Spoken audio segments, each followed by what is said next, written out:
আসসালামু আলাইকুম, this is Esha from এশা সাইভিউ। আজকে ঈদের জন্য একটা রেসিপি রান্না করতে চাচ্ছিলাম। দ্যাটস ওয়াই আমি একটা প্লেটে এরকম ব্রেড, বিফ কিমা, দেন রসুন, মরিচ এবং পেঁয়াজ এগুলো দিয়ে নিয়েছি। অ্যান্ড এর মধ্যে আমি আর একটু দিব চিজ, অ্যারাগানো, গোলমরিচের গুঁড়া, লবণ অ্যান্ড একটা ডিম দিয়ে আমি ভালো করে মেখে নিব। এটা দিয়ে আমি বানাবো মিটবল। আজকে বেসিক্যালি আমি রান্না করতে যাচ্ছি স্প্যাগেটি উইথ মিটবল।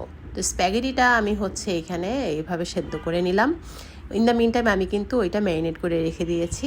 দেন এটা হতে হতে আবার আমি যে ফ্লাওয়ার দিয়ে এটাকে রাউন্ড করে নিয়ে আমি তেলে মিটবলটা ভেজে নিলাম।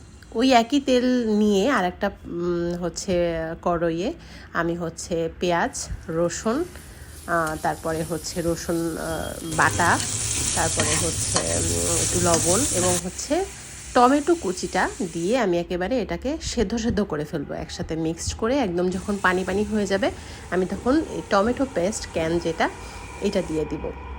আমি এখানে পুরো টমেটো ক্যান দিয়ে দিয়েছিলাম, যেটা আমার ভুল হয়েছিল। এখানে আরও অনেক কম দেওয়া উচিত ছিল, যেটা আমি পরে বুঝতে পারি। এনিওয়ে এরপরে আমি এভাবে গোলমরিচের গুঁড়া, লবণ অ্যান্ড আমি পানি দিয়ে দিলাম।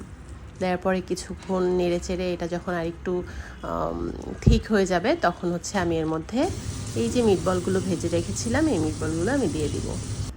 তো মিটবলগুলো দেওয়ার পরে আমি এভাবে একটু ঝাঁকা দিয়ে মিটবলের ভেতরে যাতে সসটা ঢোকে সেইটা আমি করে নিচ্ছি। অ্যান্ড এরপরে আমি এটার ভেতরে সেদ্ধ করা যে আমার স্প্যাগেটি ছিল সেটা দিয়ে নিলাম। এবার এটা ভালো করে মিক্সড করা হয়ে গেলে এটা হয়ে যাবে।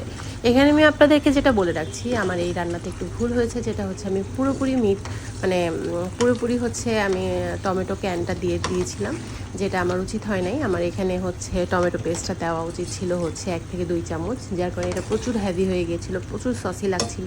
পরে আমি এটা ঠিক করার জন্য গরম পানি দিয়ে, আরও বেশি করে গরম পানি দিয়ে এটাকে আমি একটু হালকা করে ফেলি।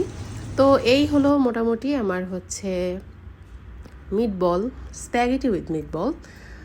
এটা সবাই যখন আমি ঠিক করেছিলাম তারপরে সবাই খেয়ে অনেক প্রশংসা করেছিল যে এটা আসলে অনেক ভালো হয়েছে।